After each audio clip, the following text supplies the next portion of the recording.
everybody, and welcome back to another edition of A Cup of Joe, where we give you a boost of inspiration to keep you going.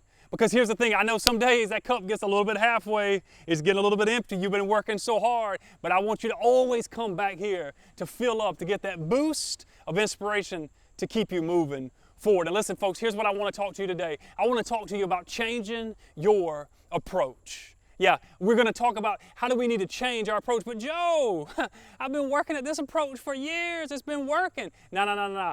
Reevaluate it. Let's start talking about how can we change up our approach. Let me also talk to the people who maybe you're not getting the results that you're looking for. Change your approach. Specifically, what I want to talk to you today in changing your approach about how you communicate with other people. Listen, I learned this very valuable lesson. First off, I'm not a fisherman. I'm not. I know you're probably surprised, but I'm not a fisherman, by no means. But as a father, you almost feel like it's your duty to take your child, especially your son, and teach him how to fish, right? And for those of you out there, you probably know what I'm talking about. You've probably either taken someone and taught them or someone taught you how to fish. And so because I don't know a whole lot, I just have to go based off of what I heard being told to me over the days, right?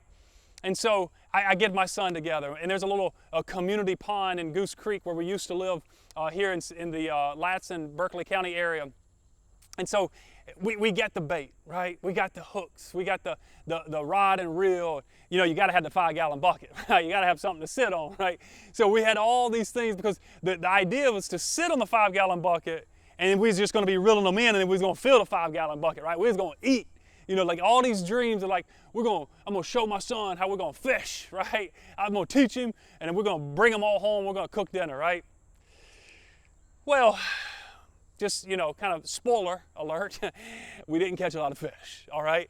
But as I'm sitting there, because I had watched other people in community ponds and things like that fishing, and they would just sit down and they would throw their rod and reel out, and that's what I did, and that's what I'm teaching them. Like, son, here's how you bait it, this is how you throw it, and this is what you do. Depending on what type of fish, do you let it sit, or with some, do you kind of reel it in, right? You could probably teach me a lot about fishing. I know you could actually. But I was trying to teach him the best that I knew how. And so my approach was throw it out, let it sit, watch the cork, hopefully bob. That meant we had a fish. If not, bring it in, check the bait, do it all over. We're not catching anything. He's like 10 at the time. He's very impatient, as so am I. And so what I realized is that I couldn't really teach him because my approach wasn't working. But yet that's all I knew, and so I just kept doing it. And I looked around me, I was like, well, that's what they're doing, so shoot, it's got to work at some point.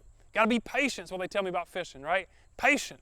But then I started to notice some little ruckus happen across the pond. Right over here, there's starting to be like a little loud noise, that's like, you don't do that. Like the fishing pond is like the library. You're going to scare the fish, they can hear you, right?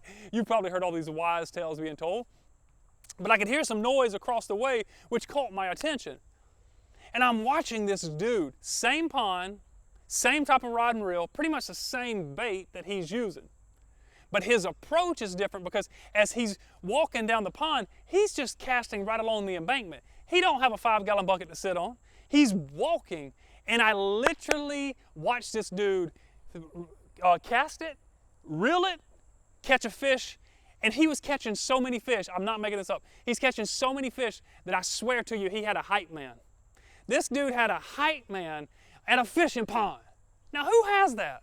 This guy did, because he had the approach down. He was just pulling in the fish. His hype man was like, yeah, man, cast it right back in there. And all he was doing, because he was catching them so quick, is that his hype man was taking the fish off, rebaiting it, and the dude was just throwing it back out.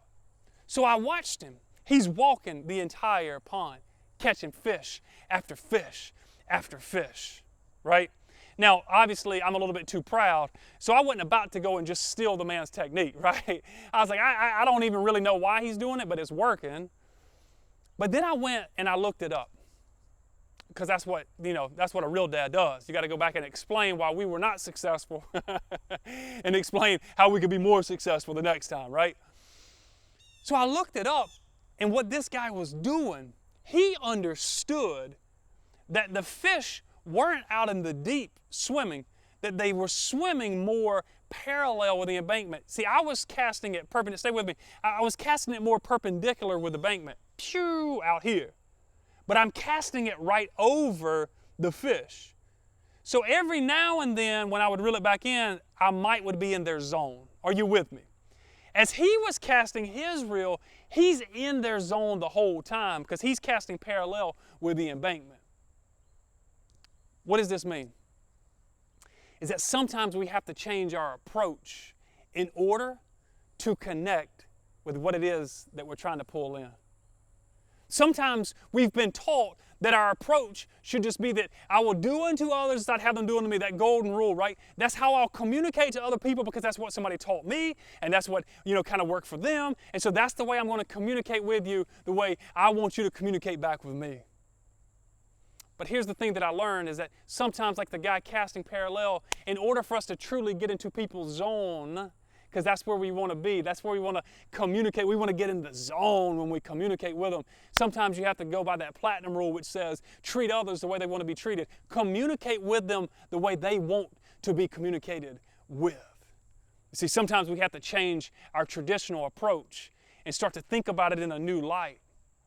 And so, just like the fisherman who was just pulling them in, he changed his approach. But me being stuck in my traditional way, I lowered my chances of connecting with the thing that I was trying to reel in. And so for those of you that are watching this and are thinking about how can I really apply this, what I want you to start thinking about, what is a traditional approach that you need to change up? Where's an area in your communication? Like, just give me an example of something that I have had to change up in my approach. I would always communicate with people the way that I communicate. Meaning, if you're familiar with a disc, and we do trainings on that, and there'll be more videos about that in the future, but I'm a high I. And in my particular assessment, I call that an otter, meaning I'm the person that's going to be talking, surprise. I'm the person that's trying to get you excited, get you moving, to cast that vision and get you moving forward. But you see, if I'm communicating with some other leaders that might be a high C, I have to change my approach. You see, for decades and for years, I was just always just communicating with you the way that I feel most comfortable communicating with. In order for us to connect and pull people in, which I think that's what we all want as a leader, is to inspire and influence people in a positive way. In order for us to get in the zone with our communication and to reel them in, baby, so that we can help move them to new levels, we have to change that approach. And so what I realized is that instead of casting this way, I had to start treating others and communicating with them the way they wanted to be communicated with. So you can't just put out a blanket approach in your communications. You can't just say, well, Joe, I told them so, and that's what they should be doing. It doesn't work that way, people. We have to change our approach. And so what I want you to start to evaluate, here's what I want you to think about, is what is a traditional, what is an old method that I've been using that if I'm being quite honest, it's not really being as effective? What is an approach that you need to change of how you're going to better communicate with? And listen, I'm speaking about it from a communication level, about how that we can communicate knowing other people's personalities. And once we know that, then that tells me how not only where my strengths and my blind spots are, but it also tells me how I can communicate with them. You see, that was an approach that I had to change so that I could better connect. And maybe it's not communication. Maybe it's an approach in your fitness, your finance, your family, your faith. Whatever it is, think about it. What is a traditional method that you've been using? If you're just being completely honest, it just isn't working. Folks, what I want you to do is I want you to come out of this today, not only thinking about it, not only hearing it, but I want you to start to apply it. Because here's what I also want you to do. I want you to like it. Right below, I want you to share this specific clip so that others can also receive it. Go and fill their cup and help them see certain levels. But here's the thing that I want you to always realize. You can't lead others until you lead yourself first. You have to start to think about, how do I change my approach? And then we go and share the message with other people so that we can help them change their approach as well. Folks, I am so appreciative of all the support that this Cup of Joe community has been starting to build for us. The momentum that we're starting to create is an exciting thing. And here's what I want you to do, is just continue to empty your cup, fill your cup right here every single week with a Cup of Joe. It's been an amazing honor to be able to come here and serve you today. And folks, I will see you next week. Thank you so much.